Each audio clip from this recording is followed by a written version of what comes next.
রাস্তায় একা একা হাঁটছি আর ভাবছি 5 বছর আগের কথা। 5 বছর আগে ছিলাম আমি একজন খ্যাত, যার ছিল না কোনো মেধা যোগ্যতা, বলতে গেলে একজন অপদার্থ। কিন্তু ভাগ্যের কি পরিহাস, আজ আমি একজন সরকারি চাকরিজীবী। বাংলাদেশের সবচেয়ে বড় বড় ব্যাংকগুলোর মধ্যে রাজশাহী কৃষি উন্নয়ন ব্যাংক অন্যতম। এই ব্যাংকে গত 5 বছরে আমি সবচেয়ে বড় পদের প্রমোশন পাই। এখন আমার নেই কোনো টাকার অভাব, বাড়ি গাড়ির অভাব, বলতে গেলে বাংলাদেশের টপ বড় লোকদের মধ্যে আমি একজন। এখন বলবো কিভাবে আমি এত বড় লোক হয়ে উঠলাম। 5 বছর আগে সকালে ঘুম থেকে উঠে আব্বু আম্মুর ঝগড়ার শব্দ শুনতে পাই। আমার আব্বু প্রতিদিন আমাকে নিয়ে মায়ের সাথে ঝগড়া করবে, আজও তাই শুরু করে দিয়েছে। আমি ঘুম থেকে উঠে ফ্রেশ হয়ে নাস্তার টেবিলে গিয়ে বসে পড়ি। আব্বু আমাকে দেখে বেশি কিছু না বলে কাজে চলে গেল। আসলে আব্বু আমাকে কিছুই বলতে পারে, আমার উপরে রাগ মায়ের উপর ঝাড়ে। ও, আপনাদের তো আমার পরিচয়টা দেওয়া হলো না। আমি সাইফুল ইসলাম পারভেজ, বাবা মায়ের একমাত্র সন্তান। বাবা কৃষক, মা গৃহিণী, বলতে গেলে একেবারে সবচেয়ে নিম্নবর্তী পরিবারের ছেলে আমি। এখন গল্পে ফেরা যাক। প্রতিদিনের মতো আব্বু মায়ের সাথে ঝগড়া করে মাঠে চলে গেল। আমি নাস্তা করতে টেবিলে বসে পড়ি। তখন আম্মু বলে, বাবা পারভেজ, তুই কি এরকম হাসি সারা জীবন চলাফেরা করবি? না আম্মু, আমি সিদ্ধান্ত নিয়েছি কালকে থেকে স্কুলে যাব। তুমি আমাকে 570 টাকা ম্যানেজ করে দিতে পারবে? কেন বাবা, তুই এত টাকা কি করবি? তুই জানিস না 500 টাকা হলে আমাদের পরিবারের 3 দিন চলে যায়। জানি আম্মু, আমি টাকা কিছুই করব না। স্কুলের ভর্তি ফি 570 টাকা, তাই বললাম। তুই সত্যি বলছিস বাবা? তুই আবার স্কুলে ভর্তি হবি? হ্যাঁ আম্মু, আমি লেখাপড়া করে বড় হতে চাই, তোমার আর আব্বুর কষ্ট দূর করতে চাই। তাই যেন হয় বাবা। তুই আমাকে 2টা দিন সময় দে, আমি তোকে টাকা ম্যানেজ করে দিব। ওকে আম্মু, আমার লক্ষ্মী আম্মু। হয়েছে হয়েছে, আর দরদ দেখাতে হবে না। নে এবার নাস্তা কর, আমাকে কাজে যেতে হবে। তারপর নাস্তা করে রুমে চলে এলাম। রুমে বসে মা বাবার জন্য স্বপ্ন দেখছি। 2 দিন পর থেকে মা বাবার স্বপ্ন পূরণের জন্য আমাকে লেখাপড়া করতে। এদিকে মা আমার টাকার জন্য মানুষের বাড়িতে কাজ করতে যায়। গরিব ঘরে জন্ম নিয়ে বুঝতে পারছি পৃথিবীটা কত কঠিন। রাত 9টা হবে, মা বাসায় ফিরে এলো। সারাদিন মানুষের বাড়িতে কাজ করছে। মাকে দেখে আমার কান্না পাচ্ছে, মনে হচ্ছে সারাদিন অনেক কষ্ট করেছে। মা, মা, ও মা, তুমি কান্না করছো কেন? ও তুই বুঝবি না, এই কান্না আনন্দের কান্না। প্রত্যেকটা ছেলে মেয়ের জন্য পিতা মাতার কান্না কিছুই না। এই নে 600 টাকা, আর ভালো করে লেখাপড়া করবি। না আম্মু, আমি লেখাপড়া করব না। আমি তোমার কষ্ট সহ্য করতে পারি না। পাগল একটা, তুই লেখাপড়া না করলে কিভাবে আমাদের কষ্ট দূর করবি? ওকে আম্মু। তারপর মাও আমি ডিনার করে রুমে গিয়ে ঘুমিয়ে পড়ি। সকালে আম্মু ডাকে, ঘুম থেকে উঠি। ফ্রেশ হয়ে স্কুলের জন্য রেডি হই নাই, কারণ বাসা স্কুল 4 কিলোমিটার রাস্তা। তারপর 4 কিলোমিটার রাস্তা হেঁটে স্কুলে চলে আসি। ও, আপনাদেরকে তো আমার স্কুলের নামটাই বলা হলো না। জলঢাকা সরকারি মডেল পাইলট উচ্চ বিদ্যালয়। স্কুলে এসে সোজা হেড স্যারের রুমে চলে গেলাম। তারপর ভর্তি 10ম শ্রেণীতে।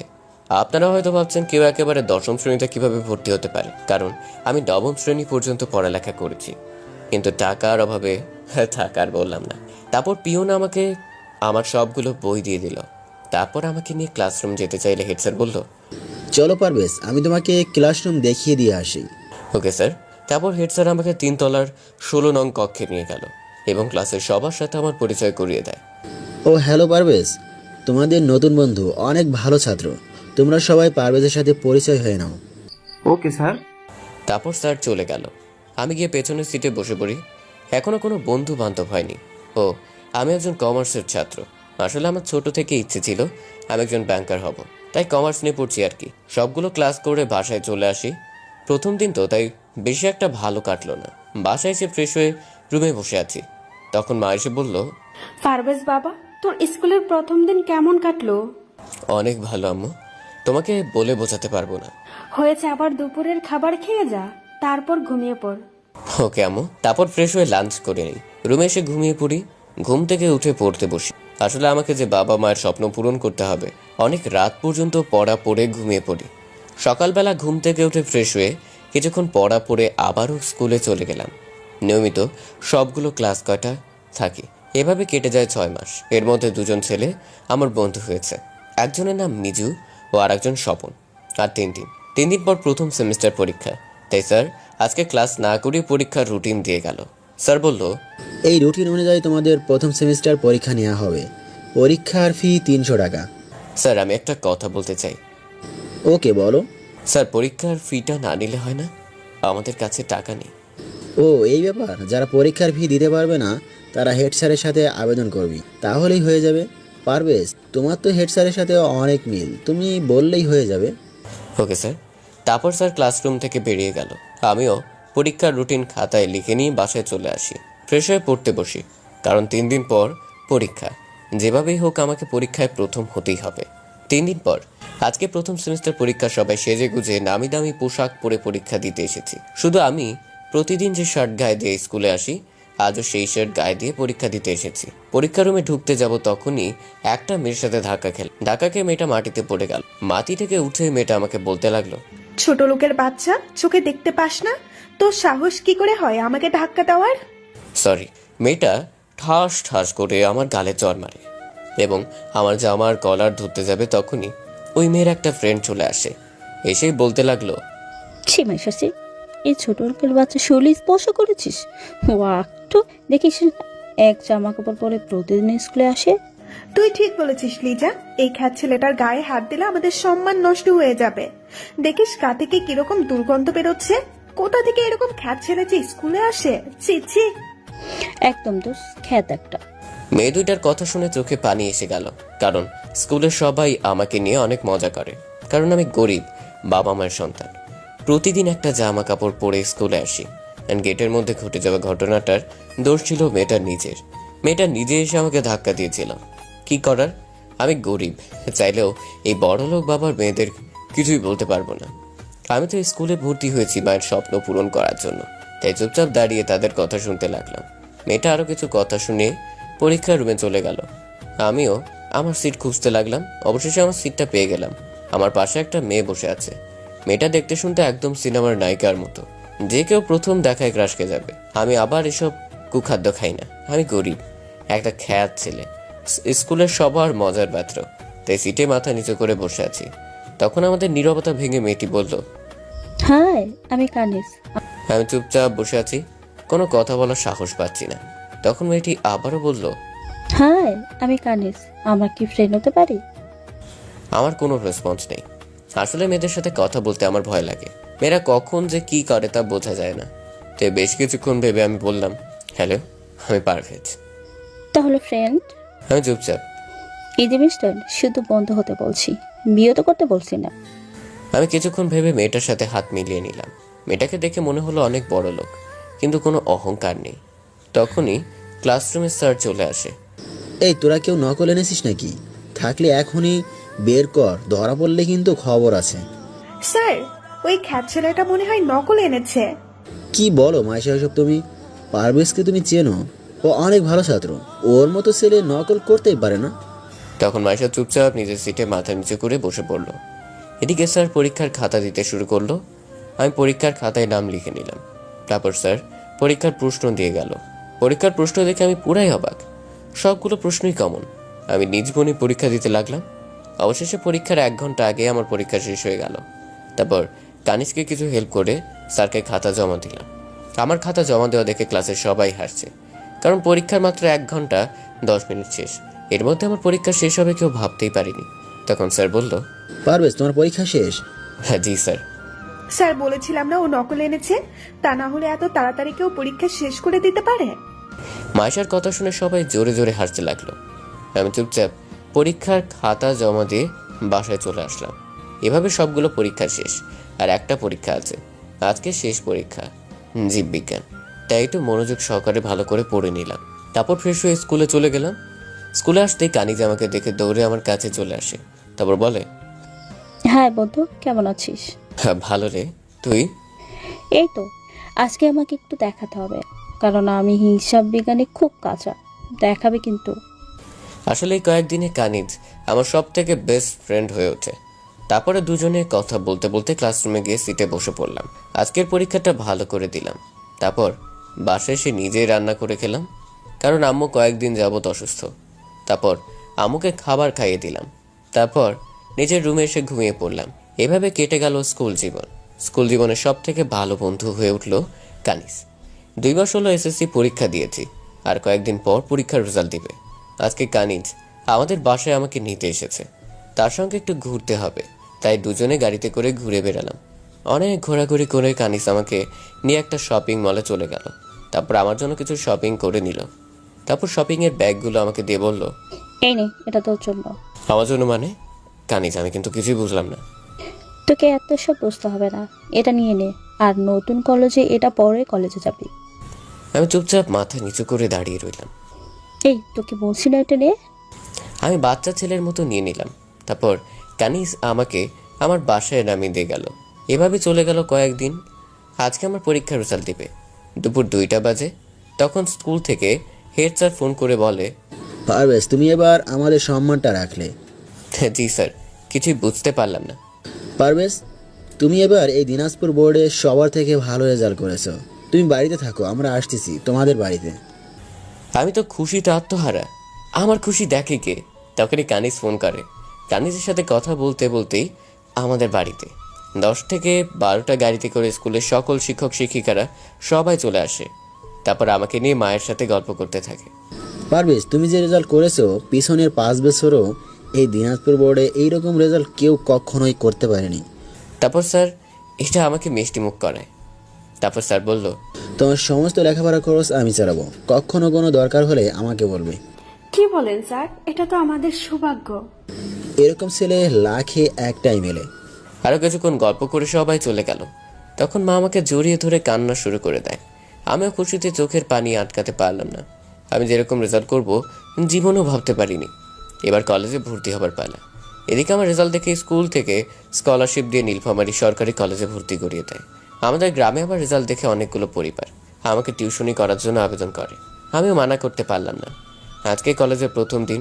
টিউশনি করে কয়েকশত টাকা পকেটে এসেছে। আমাদের বাড়ি থেকে কলেজ 18 কিলো, তা একটা বাসে করে কলেজে যেতে হয়। যাক, কলেজে চলে এলাম। কলেজের গেট দিয়ে ঢুকতে যাব, ঠিক তখনই মাইশাও 4 ফ্রেন্ডরা আমার সামনে এসে দাঁড়ালো আর আমাকে দেখে অনেক মজা করতে লাগলো।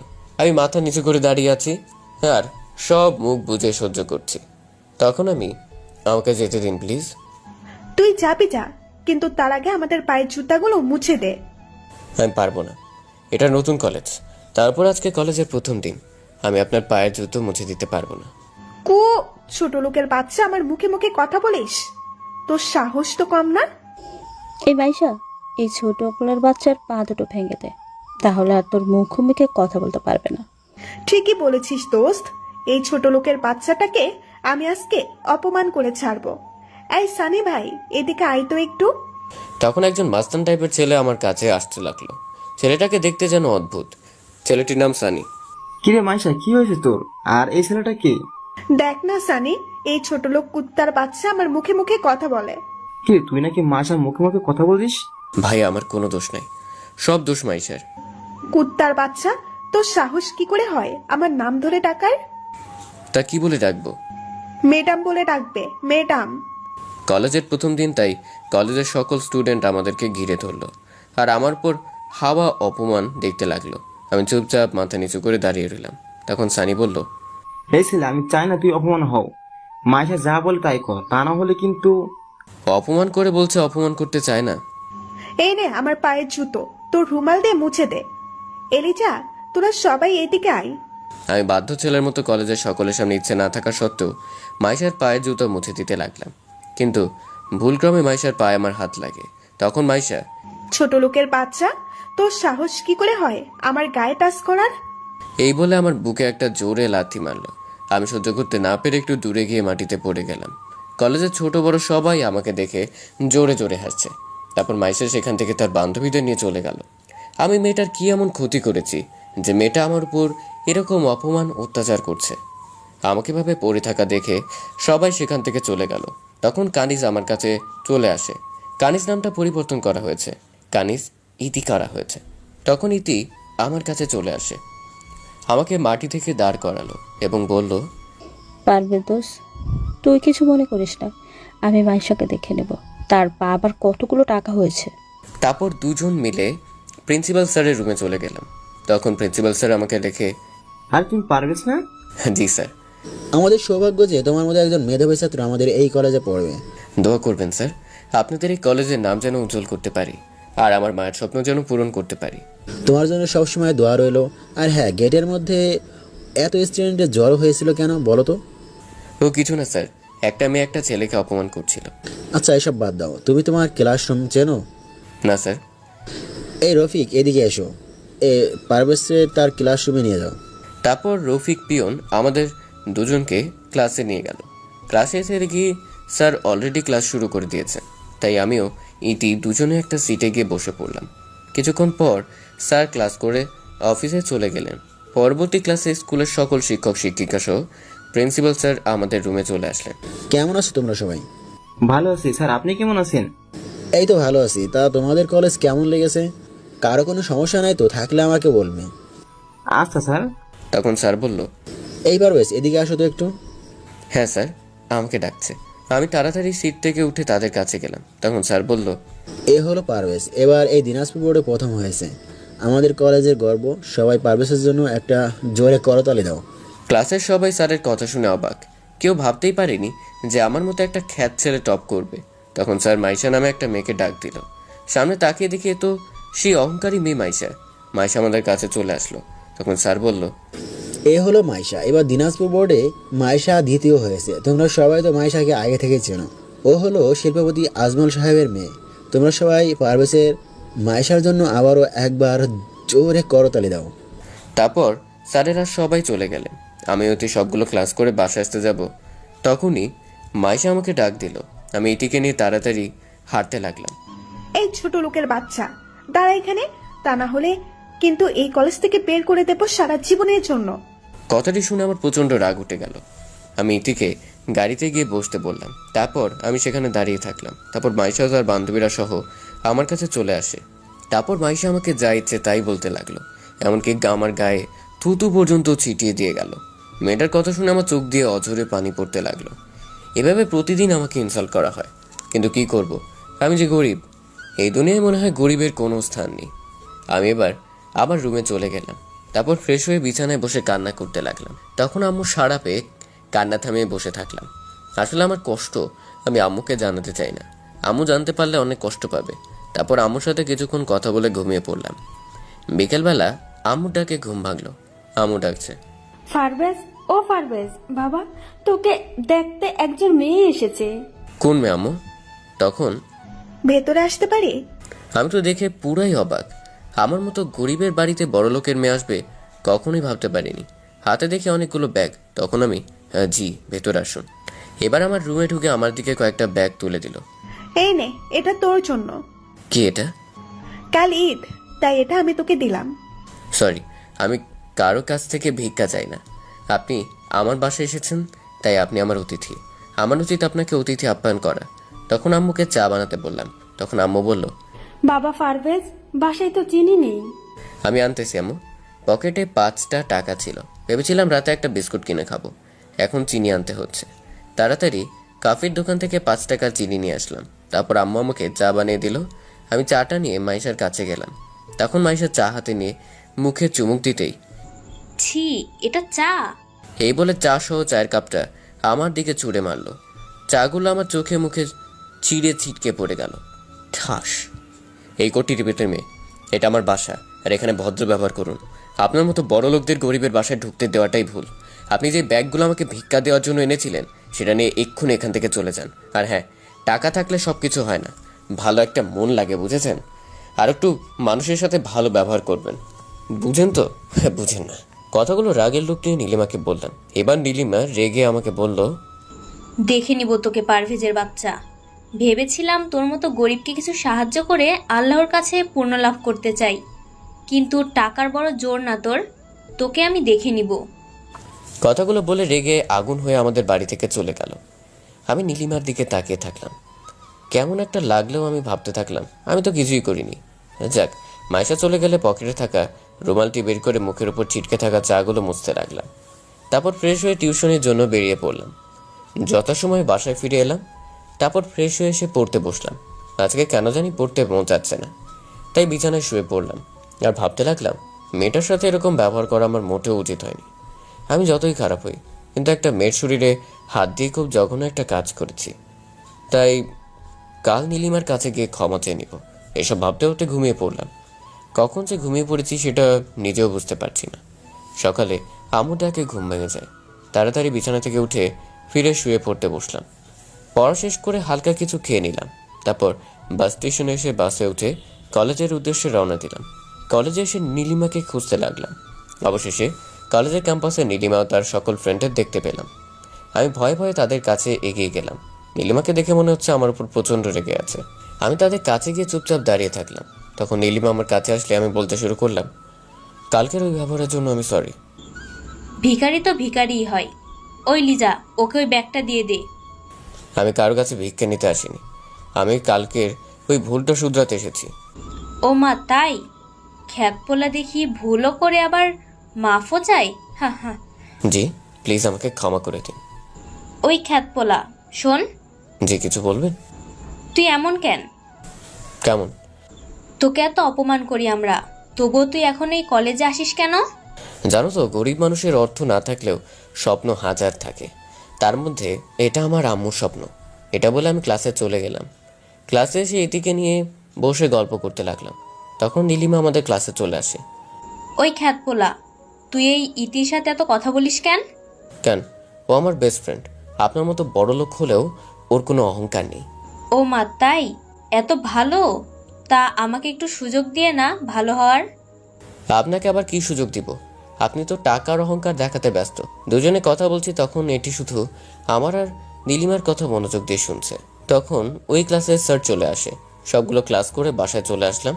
বাসায় এসে ফ্রেশ হয়ে ঘুমিয়ে পড়লাম। আর চিন্তা করতে লাগলাম, পকেটে এত টাকা নেই, তাই আজকে টিউশনি করাতে গিয়ে কিছু টাকা চেয়ে নিব। তা না হলে কালকে কলেজে যেতে পারবো না। যথাসময়ে ঘুম থেকে উঠিয়ে টিউশনের জন্য বেরিয়ে পড়লাম। টিউশনি শেষ করে আঙ্কেলকে টাকার কথা বললাম। তখন অঙ্কের 1000 টাকা এনে দিল। তারপর টাকা নিয়ে বাসায় চলে আসলাম। বাসায় এসে দেখি অনেকগুলো লোক আমাদের বাসায় বসে আছে। সঙ্গে কিছু মিষ্টিও, আমার জন্য কিছু ফলমূল ও কাপড় নিয়ে এসেছে। আমি তাদেরকে দেখে সালাম দিলাম, আসসালামু আলাইকুম। ওয়ালাইকুম আসসালাম। ওদের মধ্যে আমি একজনের সাথে পরিচিত। উনি হলো জীবন্তরী পাঠশালার প্রতিষ্ঠাতা পরিচালক অফিসার রহমান। তোমার জন্য আমাদের গ্রাম অনেক প্রশংসনীয়। তোমার মতো ছেলে খুঁজে পাওয়া মূল্যবান। তুমি বলো, তুমি ভবিষ্যতে কি হতে চাও? আমরা তোমাকে সাহায্য করার জন্য এসেছি। স্যার, আমি একজন ব্যাংকার হতে চাই। এটা আমার মায়ের স্বপ্ন। তোমাকে আমরা সব রকম সাহায্য করব। তুমি শুধু এসএসসি পাস করো, আমরা তোমার পাশে সবসময় আছি। ওকে স্যার, আপনার সবাই আমার জন্য দোয়া করবে। তারপর সবাই আমার সাথে কুশল বিনিময় করে চলে গেল। আমি সেখান থেকে ফিরে এসে পড়তে বসলাম। পড়া শেষ করে ডিনার করে নিলাম। তারপর রুমে গিয়ে ঘুমিয়ে পড়লাম। সকালে ঘুম থেকে উঠে ফ্রেশ হয়ে কলেজের জন্য রেডি হয়ে নিলাম। তারপর কলেজে গিয়ে সোজা ক্লাসরুমে বসে ক্লাস করতে লাগলাম। আর একটা ক্লাস আছে, ক্লাস করতে ভালো লাগছে না, তাই ক্যাম্পাসে এসে বসে ইতির সাথে গল্প করতে লাগলাম। তখনই নীলিমা আমাকে ডাক দেয়। জানি না আজকে কি ফাঁদ পেতে রেখেছে, তাই তার কথায় কান না দিয়ে তাড়াতাড়ি উঠে হাঁটতে লাগলাম।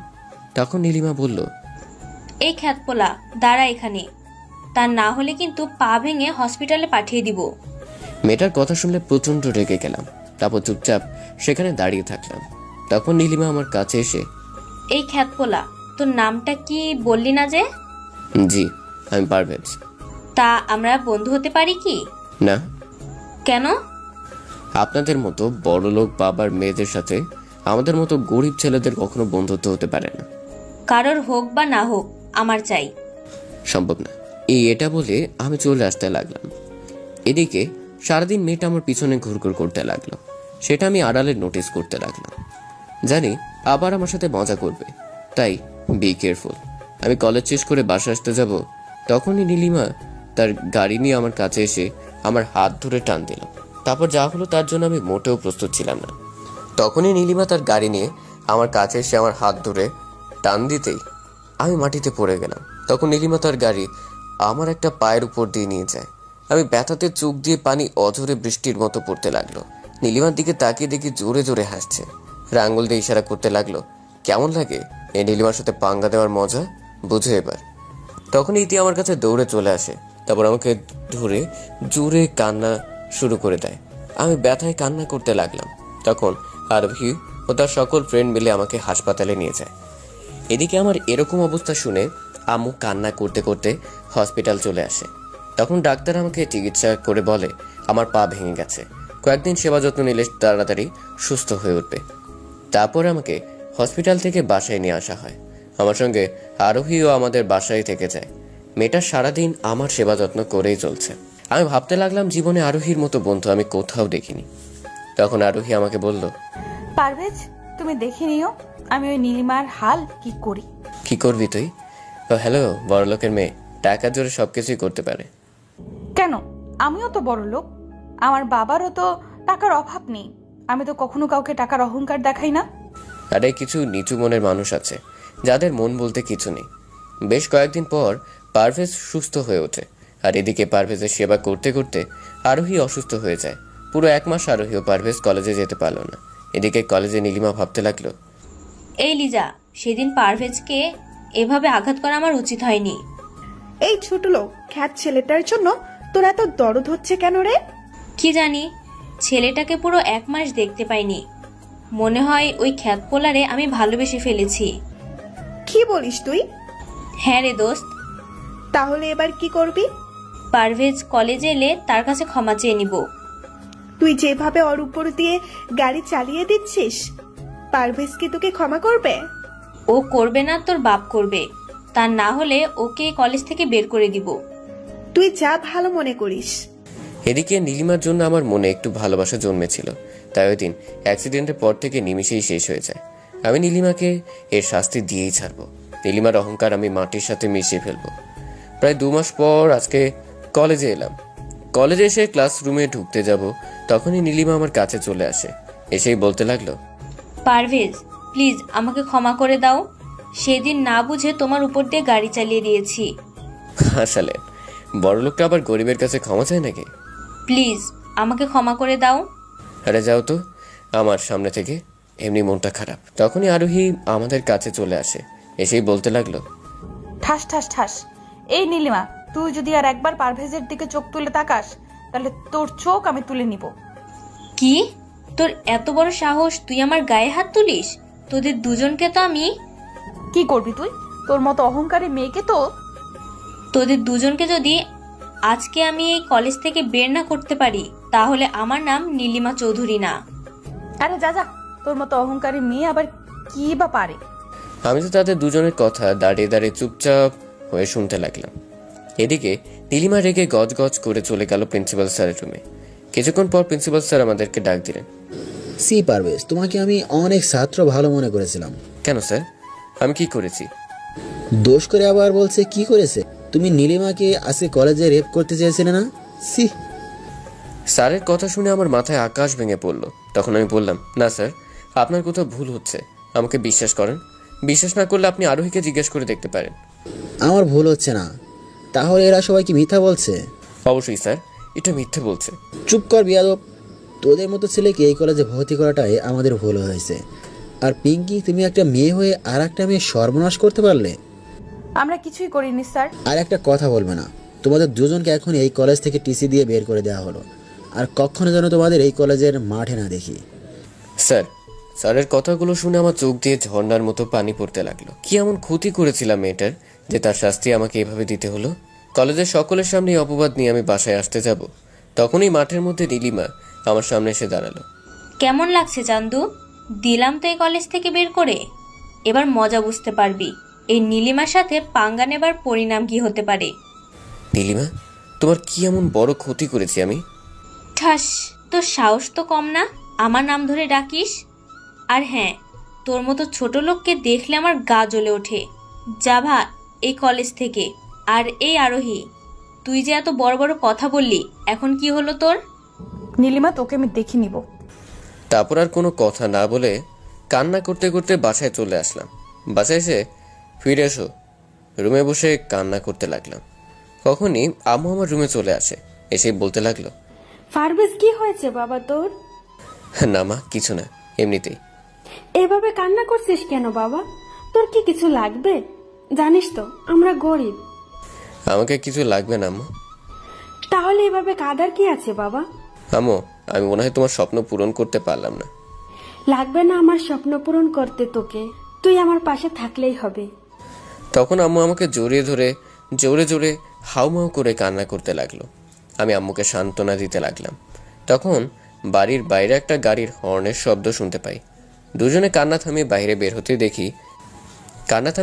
বের হয়ে দেখি আরোহী তো আর বাবা গাড়ি নিয়ে আমাদের বাড়িতে এসেছে।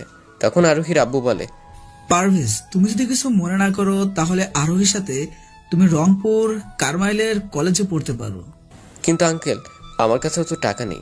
টাকা নিয়ে তোমাকে চিন্তা করতে হবে না, আমরা সবাই মিলে আমাদের রংপুরের বাসাটা থেকে থাকবো। তুমি ওখানে থেকে পড়ালেখা করতে পারবে আরোহীর সাথে। কিন্তু আঙ্কেল, কোনো কিন্তু নয়, তুমি আজকে আমাদের সাথে যাবে, কাল থেকে তুমি আরোহীর সাথে কলেজ করবে। কি বলো পারভেজ, তুমি যাবে না? আব্বা আম্মুকে ছেড়ে কোথাও যাব না। আমি আর পড়ালেখা করতে চাই না। যেখানে শুধু বড় লোকদের ক্ষমতা চলে সেখানে আমি থাকতে চাই না। তুই যা বাবা আমাদের ছেড়ে। ভালো করে লেখাপড়া না করলে আমাদের স্বপ্নটা কিভাবে পূরণ হবে বল বাবা। কিন্তু আম্মু, তোমাদের কি হবে? তোমাদেরকে ছেড়ে আমি থাকতে পারবো না। আমাদেরকে নিয়ে তোকে চিন্তা করতে হবে না, তুই যা। আমি দোয়া করি তুই অনেক বড় একজন মানুষ হ। চলো ভেতরে গিয়ে সবকিছু রেডি করে নিই, কারণ আজকে আমাদের রংপুরে যেতে হবে। ওকে, চলো তাহলে। তারপর আমিও আরোহী আমার রুমে গিয়ে সব কিছু রেডি করতে লাগলাম। বাইরে আঙ্কেল ও আম্মু মিলে গল্প করতে লাগলো। তারপর আমি রেডি হয়ে আম্মুকে জড়িয়ে ধরে একটা ভালোবাসার স্পর্শ দিলাম। তখন আম্মু আমাকে জড়িয়ে ধরে কান্না করতে লাগলো। তখন আমি বললাম, এই তো আম্মু, তুমি আবারও কান্না করছো, আমি কিন্তু আর যাবো না। ওকে, আর কাঁদবো না বাবা, তুই যা। তারপর আব্বু আম্মুর কাছ থেকে বিদায় নিয়ে পিঙ্কি যার সাথে রংপুরে চলে আসি। আরোহীদের বাসায় এসে ফ্রেশ হয়ে রুমে গিয়ে ঘুমিয়ে পড়ি। পরের দিন, আজকে নতুন কলেজে যাব। সকালে আরোহীর ডাকে ঘুম ভেঙে যায়। ঘুম থেকে উঠে ফ্রেশ হয়ে সবাই একসাথে নাস্তা করে আরোহীর সাথে কলেজে চলে আসলাম। কলেজে এসে দেখি এটা অনেক বড় একটা কলেজ। কলেজ ঢুকতেই আরোহী আমার হাত ধরে টানতে টানতে প্রিন্সিপাল স্যারের রুমে দিয়ে যায়। May I come in sir? Yes coming. তারপরে প্রিন্সিপাল স্যারের রুমের ভেতরে চলে যায়। তখন স্যার আমাদেরকে দেখে বলে, মামুনি তুমি এখানে? হ্যাঁ স্যার, আব্বু আমাদের দুজনকে পাঠিয়েছে। তখন আরোহী প্রিন্সিপাল স্যারকে একটা কাগজ দিলেন। স্যার কাগজটা দেখে কিছুক্ষণ পর বলল, আচ্ছা যাও, তোমরা দুজনে গিয়ে ক্লাস করো, আমি দেখতেছি। ধন্যবাদ স্যার। তোমরা দুজনে ক্লাস চিনো তো? না স্যার। এই রহিম, এদিকে আসো তো একটু। এদের দুজনকে তাদের ক্লাসরুম দেখিয়ে দিয়ে আসো। তারপর রহিম কাকু আমাদের দুজনকে ক্লাসরুম দেখিয়ে দিয়ে চলে গেলেন। ক্লাসে এসে দেখি স্যার আগে থেকেই ক্লাস করাচ্ছে, তাই চুপচাপ একটা সিটে গিয়ে বসে পড়লাম। স্যার ক্লাস করে বেরিয়ে চলে গেলেন। তখন প্রিন্সিপাল স্যার এসে ক্লাসের সবার সাথে আমাদের পরিচয় করিয়ে দিলেন। ক্লাসের সবাই আমাদের দুজনকে দেখতে লাগলো। সার্কাস রুম থেকে চলে গেল। সবকিছু ক্লাস করে বাসায় চলে আসলাম। বাসায় আসতে আমি কি বললো, যাও তোমরা দুজন গিয়ে তাড়াতাড়ি ফ্রেশ হয়ে আসো, আমি খাবার রেডি করছি। আমি কোনো কথা না বলে রুমে এসে পড়লাম। তারপর একটা তোয়ালে নিয়ে ফ্রেশ হতে চলে গেলাম। কিছুক্ষণ পর ফ্রেশ হয়ে রুমে এসে কাপড় চেঞ্জ করতে লাগলাম। তখন ওই পিনটি আমার রুমে চলে আসে। তুই এখানে? হ্যাঁ, যা এখান থেকে তাড়াতাড়ি, আয় কাপড় চেঞ্জ করবো। তুই কাপড় চেঞ্জ করবি? আমার কি, তোকে আম্মু খেতে যেতে বলেছে, সো তাড়াতাড়ি। আচ্ছা একটু ওয়েট কর। আচ্ছা চল। আরোহীর হঠাৎ এরকম পরিবর্তন আমি কিছুই বুঝতে পারলাম না। আমার আর বোঝার দরকার নেই। আমি আরোহীর সাথে খাবার খেতে আসলাম। তখন দেখি আঙ্কেল আন্টি সবাই একসাথে টেবিলে বসে আছে। তখন আঙ্কেল বলল, কেমন লাগলো তোমাদের দুজনকে নতুন কলেজে? অনেক ভালো আঙ্কেল। জি আপু, নতুন কলেজটা আমাদের দুজনকে অনেক ভালো লেগেছে। তারপর সবাই মিলে খাবার খেতে লাগলাম। আমার পাশে আরোহী বসে পড়লো। আন্টি আমাদের খাবার বেড়ে দিলেন। আমি চুপচাপ খাবার খেতে লাগলাম। কিন্তু একটা জিনিস আমি লক্ষ্য করলাম, আরোহী বারবার আমার দিকে তাকাচ্ছে। আরোহীর চোখের ভাষা দেখে বোঝা যায় এটা বন্ধুত্বের ভাষা নয়, এটা তো ভালোবাসার দৃষ্টিতে তাকিয়ে আছে পিঙ্কি আমার দিকে। এভাবে তাকিয়ে থাকলে আমি খাবার খেতে পারি না। আমার কথা শুনে আরোহী মাথা নিচু করে খাবার খেতে লাগলো। বাহ, মেয়েটা যদি অনেক লজ্জা আছে। আন্টি আঙ্কেল আমার কথা শুনে জোরে জোরে হাসতে লাগলো। আরোহী মাথা নিচু করে খাবার খেতে লাগলো। খাবার খেয়ে রুমে এসে বিছানায় শুয়ে পড়লাম। তখন আম্মুর কথা মনে পড়ে গেল। আম্মুর কথা ভাবতে লাগলাম। তখনই দরজায় কে যেন টোকা দিল। আমি বিছানা থেকে উঠে গিয়ে দরজা খুলে দেখি আরোহী দাঁড়িয়ে আছে। তুই এখানে এসেছিস কেন? এখানে আসলে তোর কোনো সমস্যা? না, সমস্যা হবে কেন? আসলে তোকে একটা কথা বলতে এসেছিলাম। কি বলবি বল। কিভাবে যে বলি, আমার লজ্জা করছে। লজ্জা করলে বলবি না? আচ্ছা যা, তোকে অন্যদিন বলবো। আচ্ছা তাহলে যা এখান থেকে এখন। আরে যাচ্ছি যাচ্ছি, এত কথা বলিস কেন? তোকে যেতে বলেছি, যা। তখন আরোহী আমার রুম থেকে চলে গেল আর আমি দরজা লাগিয়ে দিয়ে শুয়ে পড়ি। শরীরটা অনেক ক্লান্ত। বিছানায় শুয়ে শুয়ে ভাবতে লাগলাম, হঠাৎ করে আরোহী এত পরিবর্তন কিভাবে হলো। তার মানে আরোহীকে আমাকে, না না, তা হবে কেন? আরোহী তো আমার বেস্ট ফ্রেন্ড, তার উপর তাদের বাসায় আমি থাকি। এসব ভাবতে ভাবতে ঘুমিয়ে পড়ি। একেবারে সন্ধ্যার দিকে ঘুমটা ভেঙে গেল। ঘুম থেকে উঠে ফ্রেশ হয়ে আরোহীদের ছাদে চলে গেলাম। ছাদে গিয়ে দেখি আরোহী কার সাথে যেন কথা বলছে আর জোরে জোরে হাসছে। আরোহীকে এভাবে হেসে হেসে কথা বলা দেখে আমার মনটা যেন কেমন করতে লাগলো। তখন আরোহী আমাকে দেখে ফেলে। তার সঙ্গে সঙ্গে ফোনটা কেটে দিয়ে আমাকে বলতে লাগলো, তুই এখানে? কেন আসতে পারি না? আর হ্যাঁ, তুমি কার সাথে এভাবে হেসে হেসে কথা বলছিলে? আমার এক বান্ধবীর সাথে। ও, আমি তো মনে করেছিলাম অন্য কিছু। কি কুত্তা, আমি কার সাথে কথা বলবো? আমার মনে তো শুধু তুই। কি? আমি কিন্তু কিছুই বুঝতে পারছি না। হঠাৎ করে তুই এরকম আচরণ করছিস কেন আমার সাথে? সেটা তোকে বুঝতে হবে না। এভাবে দুজন বসে গল্প করতে লাগলাম। বেশ কিছুক্ষণ গল্প করার পর রুমে এসে পড়তে বসলাম। তখনই আরোহী আমার রুমে চলে আসে। ভেতরে আসতে পারি স্যার? আমি এখন পড়তেছি, এখন ভিতরে আসা নিষেধ। কি বললি কুত্তা? তোকে তো আজ আমি। আরে কিছু না, আসো ভিতরে আসো। তাই বল। তারপর আরোহী আমার রুমে এসে টেবিলে বসে পড়ে। হ্যাঁ, তুই এখানে বসলে যে? তোর সাথে পড়বো তাই। ও, তারপর দুজনে মিলে পড়তে বসলাম। পড়া শেষ করে সবাই মিলে একসাথে ডিনার করে নিলাম। তারপর রুমে এসে শুয়ে পড়লাম। সকালে ফজরের সময় ঘুম ভেঙে যায়। ঘুম থেকে উঠে নামাজটা পড়ে নিলাম। তারপর ফ্রেশ হয়ে পড়তে বসলাম। কিছুক্ষণ পড়ার পর হালকা কিছু নাস্তা করে পিঙ্কির সাথে কলেজে চলে আসলাম। কলেজে এসে সোজা ক্লাসরুমে প্রবেশ করলাম। তারপর মাঝামাঝি একটা সিটে গিয়ে বসে পড়লাম। তখনই আমার সিটে একটা ছেলে এসে বসে। তখন ছেলেটা বলতে লাগলো, হাই, আমি শাহজাহান। হ্যালো, আমি রানু। আমরা কি বন্ধু হতে পারি? নিশ্চয়ই, কিন্তু তুই করে বলতে হবে। ওকে। তারপর দুইটা ক্লাস করে ক্যাম্পাসে বসে আড্ডা দিতে লাগলাম। তখনই সাজ্জাদ কিছু ছেলে ও মেয়েকে নিয়ে এসে আমাকে বলতে লাগলো, এরা হলো মনির, আদরি, ফাহিম। আমি তাদের সবার সাথে হাত মিলিয়ে নিলাম। তারপর সকলে মিলে অনেক মজা করতে লাগলাম। তারপর ক্লাস করে বাসায় আসতে যাবো, তখনই পেছন থেকে একটা মেয়ে আমাকে ডাক দিল। পেছনে তাকিয়ে দেখি একটা পরী, মনে হয় আসমান থেকে নেমে এসেছে। মেয়েটাকে দেখে দাঁড়িয়ে পড়লাম। মেয়েটা সোজা আমার কাছে চলে আসে। এসেই বলতে লাগলো, এই যে মিস্টার, কলেজে নতুন এসেছো নাকি? হুম। এই জন্যই তো কলেজে বড় আপু আছে, তাদের সম্মান করতে হয়, তা তুমি জানো না? নিশ্চয়ই জানি তো, কিন্তু এখানে বড় আপু কোথায়? কেন, তোমার সামনে। ও আপু, সরি, আমি জানতাম না। It's okay. By the way, তোমার নাম কি? আমি রানু। আপু, আপনার নাম কি? আমি রীতা। ওকে আপু, তাহলে আমি এখন আসি। না, তোকে যেতে বলেছি? তাহলে যাচ্ছিস কেন? একটু কাজ আছে। ওকে যাও, কিন্তু কালকে থেকে কলেজে আসলে আগে আমার সাথে দেখা করতে হবে। ওকে আপু। মেয়েটার সাথে কথা বলা দেখে পিঙ্কি রেগে আগুন হয়ে আছে। মনে হয় আজকে আমাকে একা ফেলে কাঁচা গিলে খাবে। সারা রাস্তা কোনো কথা না বলে বাসায় চলে আসলাম। বাসায় এসে ফ্রেশ হয়ে রুমে বসে ভাবছি পিঙ্কির এরকম আচরণ হঠাৎ করে কেন। কিছুক্ষণ পর আন্টির চিৎকারের শব্দ শুনতে পাই। আমি ভয় পেয়ে রুমের বাইরে বের হয়ে দেখি আন্টি চিৎকার করে কান্না করছে। আমি আন্টির কাছে গিয়ে বললাম, আন্টি কি হয়েছে, আর আপনি এভাবে কান্না করছেন কেন? বাবা রানু, দেখ না, পিঙ্কি কলেজ থেকে এসে দরজা লাগিয়ে দিয়ে জোরে জোরে কান্না করছে। কি বলেন? আমি কি এসব? বাবা, তুমি কি পিঙ্কিকে কিছু বলেছো? না আন্টি, আমি তো কিছুই বলিনি। আন্টি আপনি দাঁড়ান, আমি দেখছি। তখন পিঙ্কিকে ডাকতে লাগলাম, কোনো সারা শব্দ নেই। তাই রেগে গিয়ে দরজা ভেঙে ভেতরে প্রবেশ করতে দেখি পিঙ্কি ফ্যানের সাথে ফাঁস টানছে। আমি দেখে তো অবাক। তাড়াতাড়ি পিঙ্কির কাছে গিয়ে একটা জোরে ঠাস করে চর মারি। আমার চরকে পিঙ্কি মাথা নিচু করে কান্না করতে লাগলো। তখনই আমি কি ভিতরে এসে পিঙ্কিকে জড়িয়ে ধরে জোরে জোরে হাওয়া করে কান্না করতে লাগলো। আমি তো অবাক, হঠাৎ করে মেয়েটা এরকম আচরণ করার মানে কি হতে পারে। কিছুক্ষণ পর আন্টি চলে গেলে আমি পিন্টুকে বলতে লাগলাম, তুই বলতে যাচ্ছিস কেন? কুত্তা, তোর জন্য। আমার জন্য মানে? তোকে আমি আবার কি বললাম? সবকিছু করেই বলছে কিছু করেনি। তুই কি কিছুই বুঝিস না? না, আমি কিছুই বুঝতে পারতেছি না। তুই সবকিছু খুলে বলতো আমায়। তাহলে শুনি। তোকে যেদিন আমি প্রথম কলেজে দেখি সেই দিনই তোকে দেখে আমি ক্রাশ খেয়ে যাই। তাই তো সেদিন তোর সাথে বন্ধুত্ব করিনি। তা না হলে তুই কি করে ভাবলি আমার মতো একটা মেয়ে তোর মতো খ্যাত ছেলের সাথে বন্ধুত্ব করবে? কি? আরো আছে, শোন। তোর সাথে নীলার খারাপ ব্যবহার দেখে আমার গা জ্বলে ওঠে। আর আজকে কলেজে ওই মেয়েটার সাথে এত হেসে কথা বলছিস কেন তুই? তুই কি কিছুই বুঝিস না? তুই কি অন্য কোনো মেয়ের সাথে দেখলে আমার গা জ্বলে? এসব তুই আমায় বলছিস কেন? কুত্তা, তুই কি সত্যি কিছু বুঝিস না? না, তোর কথা আমি কিছুই বুঝতে পারছি না।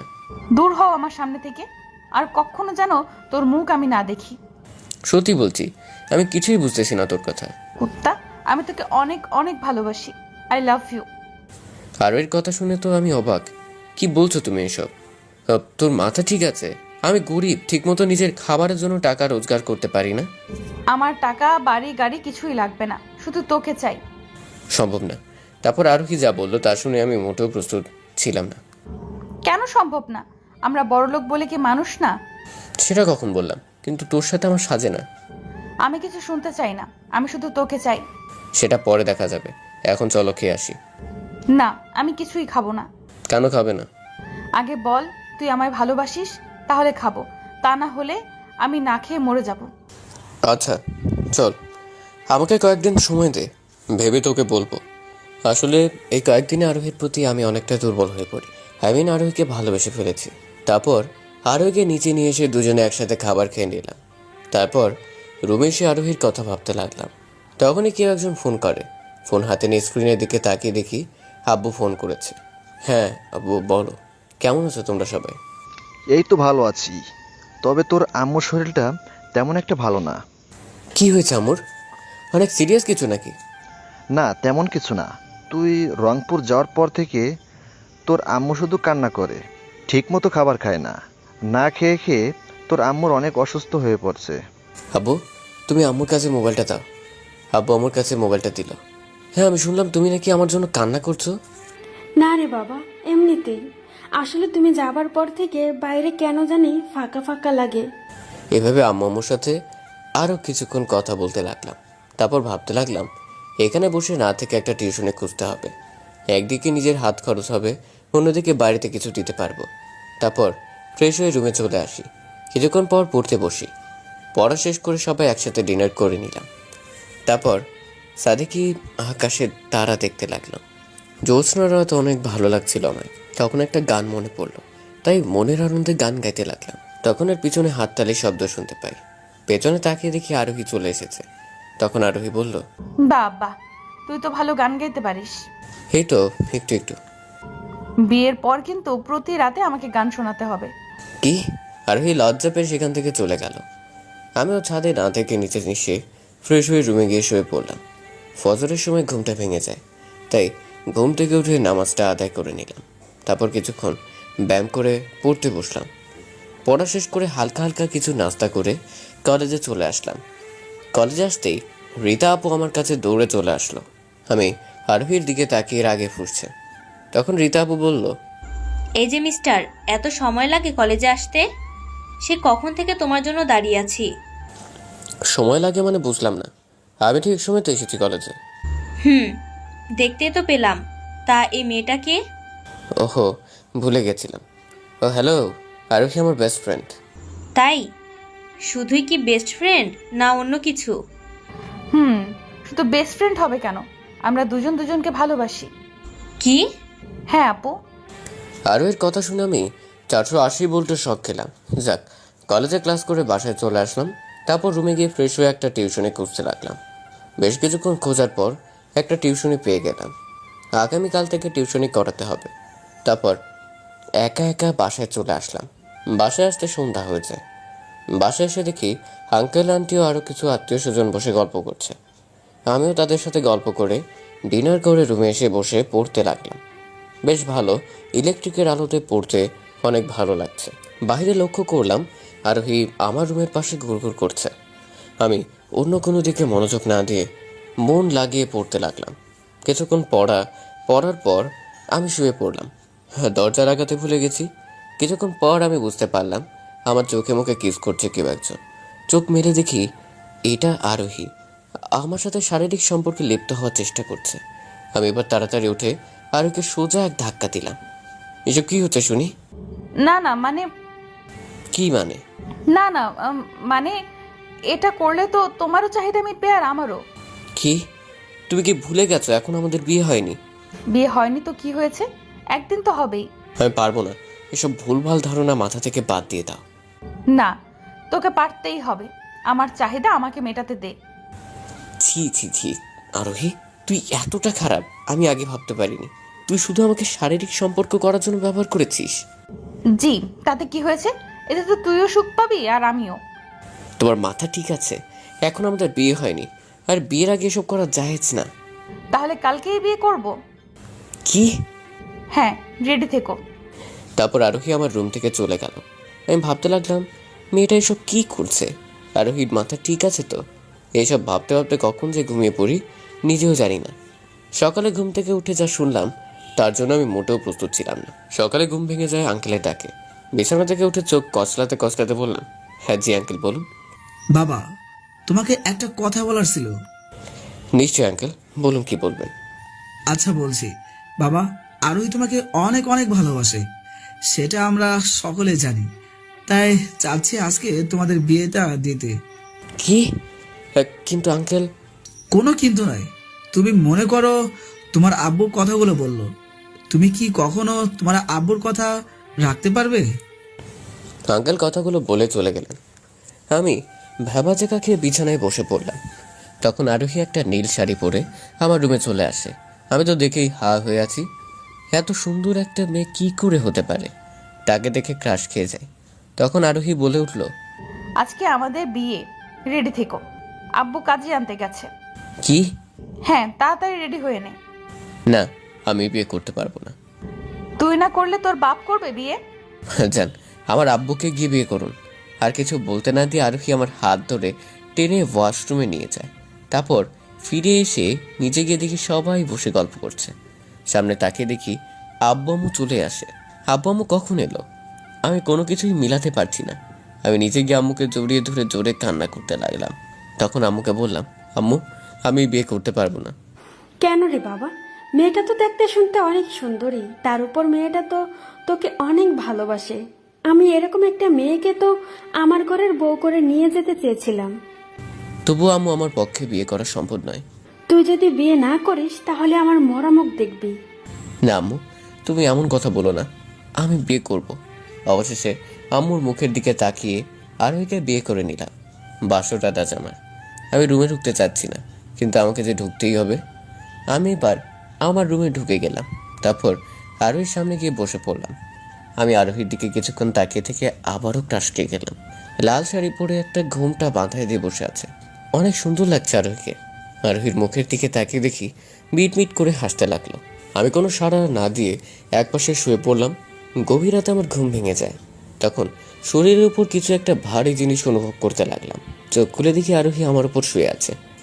ঘুমের মধ্যে একদম পরীর মতো লাগছে। আমি আরোহীকে জড়িয়ে ধরে ঘুমিয়ে পড়লাম। সকালে ঘুম ভেঙে যায় আরোহীর ডাকে। এই যে ওঠো তাড়াতাড়ি, তোমাকে আব্বু আম্মু ডাকছে। কে রে? আমাকে আর একটু ঘুমাতে দাও।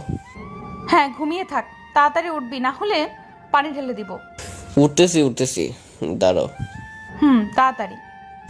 তারপর বিছানা থেকে উঠে ফ্রেশ হয়ে এসে আরোহী সহ নিচে চলে আসলাম। নিচে গিয়ে দেখি সবাই নাস্তার টেবিলে বসে আছে আমাদের জন্য। তাই তাড়াতাড়ি আমরা বসে পড়ি নাস্তার টেবিলে।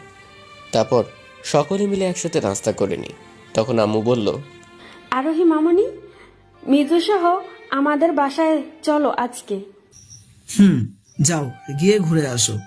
কিন্তু আঙ্কেল, আপনার মেয়ে কি আমাদের সাথে যাবে? কেন যাব না? আমার শ্বশুর বাড়ি আমি যাব না তো কে যাবে শুনি? তাহলে আজকেই যাবে? হ্যাঁ, আজকে চলে যাব। আরোহী মামনি, তোমার রোহিত কাকুকে বলে একটা গাড়ি নিয়ে চলে যাও, যেও সবাই একসাথে। আমি এবার অফিসে গেলাম। ওকে আব্বু। তারপর আমি নিজের রুমে গিয়ে রেডি হয়ে নিই। আমার সাথে আরও হিরো চলে আসে। কিছুক্ষণ পর আরোহী একটা গাড়ি নিয়ে আমাদের কাছে চলে আসলো। অনেকদিন পর গ্রামে যাচ্ছি। গ্রামে এসে আরোহীকে সমস্ত গ্রাম ঘুরিয়ে দেখালাম। বেশ কিছুদিন পর আরোহী বায়না ধরে আজকে ভিন্ন জগৎ ঘুরতে যাবে। কি আর করা, গাড়ি নিয়ে চলে এলাম ভিন্ন জগৎ। অনেকক্ষণ ঘোরাঘুরির পর বেশ ক্ষুধা লেগেছে, তাই একটা ফুচকার দোকানে গেলাম ফুচকা খেতে। ফুচকা খেয়ে সামনে আসতে দেখি নীলা আমাদের পিছু নিয়েছে। কি ব্যাপার, হঠাৎ করে নীলা আমার পিছনে কেন এসব ভাবছি। আর চোখে দেখতে লাগলাম নীলাকে। সামনে আরো কিছু দূর এগিয়ে গেলাম। হঠাৎ চোখ পড়লো একটা গাড়ির দিকে। গাড়িটি সোজা এসে নীলাকে ধাক্কা দেয়। আমি কিছুক্ষণ স্বপ্ন দেখার মতো দাঁড়িয়ে রইলাম। তারপর এক দৌড় দিয়ে সেখানে চলে গেলাম। নীলার মাথা ফেটে রক্ত পড়ছে আর একটা পা ভেঙে গেছে, অনেক আঘাত পেয়েছে মনে হয়। সাথে সাথে সবাই এসে আমাদেরকে ঘিরে ধরলো। আমি আরোহীকে তার গাড়ি আনতে বলি। তারপর আরোহী তার গাড়ি নিয়ে আসলে নীলাকে গাড়িতে করে তাড়াতাড়ি একটা বড় হসপিটালে নিয়ে যায়। মাথা ফেটে প্রচুর রক্ত বের হচ্ছে, রক্ত বন্ধ হওয়ার কোনো নামই নেই। আমি তাড়াতাড়ি আমার শার্টটা খুলে নীলার মাথায় বেঁধে দিলাম, হসপিটালে নিয়ে এমার্জেন্সিতে পাঠিয়ে দিলাম। আমার নিজেকেও কেন জানি খারাপ লাগছে, হয়তো আমার জন্য মেয়েটার আজ এই অবস্থা। চোখ দিয়ে বৃষ্টির মতো পানি পড়তে লাগলো। তখন আরও এসে আবার দু চোখের পানি বুঝে দিতে লাগলো। কিছুক্ষণ পর ডাক্তার এমার্জেন্সি থেকে বের হয়ে যা বললো, তার জন্য আমি মোটেও প্রস্তুত ছিলাম না। কিছুক্ষণ পর ডাক্তার এমার্জেন্সি থেকে বের হয়ে আসলো, এসে বলতে লাগলো, রোগী আপনার কি হয়? জি, ও আমার ফ্রেন্ড। তাহলে তাড়াতাড়ি রোগীর ফ্যামিলিকে খবর দিন, দরকার আছে। ডাক্তার, ও তেমন কাউকে তো আমি চিনি না, কি দরকার আপনি আমাকে বলুন। রোগীর মাথা কেটে অনেক রক্ত বের হয়েছে, তাড়াতাড়ি এ পজিটিভ রক্ত লাগবে। ওকে ডাক্তার, আমি দিব। আমার রক্তের গ্রুপ এ পজিটিভ। আপনার এক ব্যাগে তো হবে না, কমপক্ষে 3 ব্যাগ রক্ত লাগবে। আমি এতগুলো রক্ত কই পাবো? সেটা আপনার ব্যাপার, আমাদের তাড়াতাড়ি রক্ত লাগবে এক্ষুনি। ওকে ডাক্তার, আমি দেখছি। তখন একটা সংগঠনে ফোন দিলাম, ফোনটা রিং হচ্ছে। কিছুক্ষণ পর ফোনটা রিসিভ করলো। ভাই, আমার এমার্জেন্সি এ পজিটিভ রক্ত লাগবে 3 ব্যাগ। জি বলেন, কোন হসপিটাল যেতে হবে? ভাই, ডে নাইট হসপিটালে এখন লাগবো। রোগীর মাথা ফেটে প্রচুর রক্ত বের হয়েছে। আপনি কিছুক্ষণ অপেক্ষা করুন, আমি রক্তদাতাকে পাঠিয়ে দিতেছি। ওকে ভাইয়া, আপনাকে কি বলে যে ধন্যবাদ দিব। ফোনটা কেটে দিয়ে আরোহীর কাছে গিয়ে বসে পড়লাম। কিছুক্ষণ পর ডাক্তার আবার আমার কাছে চলে আসে, এসে বলতে লাগলো, কি হলো স্যার, রক্ত ম্যানেজ করতে পারছেন? জি স্যার, এক্ষুনি চলে আসবে। প্রায় আধা ঘন্টা পর 4 জন লোক আসলো হসপিটালে, এসে আমাকে খুঁজতে লাগলো। আমি তাদের সামনে গিয়ে দাঁড়ালাম। তারপর তাদেরকে নিয়ে একটা রুমে নিয়ে গিয়ে ডাক্তারের সাথে কথা বলে রক্ত দিয়ে দিলাম। তারপর বাইরে এসে বসে পড়লাম। তখন নীলার আব্বুকে ফোন করে সমস্ত ঘটনা খুলে বললাম। নীলার আব্বু হাসপাতালে চলে এলে আমি আরোহীকে নিয়ে বাসায় চলে আসলাম। বাসায় এসে ফ্রেশ হয়ে সবাই মিলে বসে গল্প করতে লাগলাম। তারপর রুমে গিয়ে বসে আছি, তখনই আঙ্কেল ফোন করে তার অফিস যেতে বলল। আমি তাড়াতাড়ি রেডি হয়ে চলে গেলাম আঙ্কেলের অফিসে। তারপর আঙ্কেলের কেবিনে গিয়ে বসে পড়লাম। তখন আঙ্কেল বলল, মেজু, তোমাকে আজকে রাতের মধ্যে একটা আমেরিকা যেতে হবে বাবা, প্লিজ না করো না। কেন আঙ্কেল? আমাদের কোম্পানিতে বড় একটা ডিল হতে চলেছে, তাই তোমাকে আজকে রাতেই যেতে হবে, আর কালকে অফিসে গিয়ে ডিলটা ফাইনাল করে নেবে। কিন্তু আঙ্কেল, আমি তো এসবের কিছুই জানি না। তোমাকে এসবের কিছু জানতে হবে না, তোমার সাথে ম্যানেজার সাহেব যাবে, ম্যানেজার সবকিছু সামলে নেবে। Okay uncle. তারপর অফিস থেকে সোজা বাসায় চলে আসে। বাসায় এসে আরোহীর কাছে গিয়ে সব ঘটনা খুলে বলি। আরোহী তো আমাকে কোথাও যেতে দিচ্ছে না। তখন আন্টিকে খুলে বললাম। সবাই রাজি হয়ে গেলে সবার কাছ থেকে বিদায় নিয়ে চলে আসি শাহজালাল আন্তর্জাতিক বিমানবন্দরে। আঙ্কেল সব কাগজপত্র ফাইলগুলো রেডি করে রেখেছে, কিছুক্ষণ পর ফ্লাইট ছাড়বে। আঙ্কেলের থেকে সব কিছু বুঝিয়ে নিয়ে ফ্লাইটে উঠে পড়লাম। জীবনের প্রথম কোনো বিমানে বসে কোথাও যাচ্ছি, মনটা খালি ভয়ে কাঁপতে লাগলো। তখন ম্যানেজার সিট বেল্ট ভালো করে লাগাতে বলল। আমি বেল্টটা ভালো করে লাগিয়ে নিলাম। আধা ঘন্টা পর আকাশে কালো মেঘ ভাসতে লাগলো। পাইলটরা সামনের কোনো কিছু দেখতে পাচ্ছে না এবং জোরে জোরে বজ্র চমকাতে লাগলো। ফ্লাইটে সবাই তো ভয়ে অস্থির। কিছুক্ষণ পর প্রচুর হারে বৃষ্টি ও বজ্র শুরু হয়ে যায়। 3 জন পাইলট কার সাথে যেন ফোনে কথা বলতে লাগলো। কিছুক্ষণ পর বিমান আস্তে আস্তে ল্যান্ড করলো। তখনই কিছু একটা বড় জিনিসের সাথে ধাক্কাকে বিমান উল্টে যায়। আমি সহ আরও অনেকগুলো লোক নিজেকে কন্ট্রোল করতে না পেরে মাটিতে পড়ে গেলাম। তারপর আর কিছু মনে নেই। যখন জ্ঞান ফিরল তখন একটা রুমের ভিতর নিজেকে আবিষ্কার করলাম। আমার পাশে একটা ছোট মেয়ে, এই 7 থেকে 9 বছর বয়স হবে এমন হয়। মেয়েটা কিছু বই নিয়ে পড়ছে। আমার জ্ঞান ফিরে দেখে মেয়েটা কাকে যেন ডাক দিল। কিছুক্ষণ পর 2 জন লোক রুমের ভিতরে প্রবেশ করলো, একজন মহিলা ও একজন পুরুষ। তাদেরকে আমি চিনতে পারলাম না। আমার রুমে প্রবেশ করে আমার কাছে এসে বলতে লাগলো, তোমার এখন কেমন লাগছে বাবা? এই তো একটু ভালো লাগছে, কিন্তু আপনারা কে?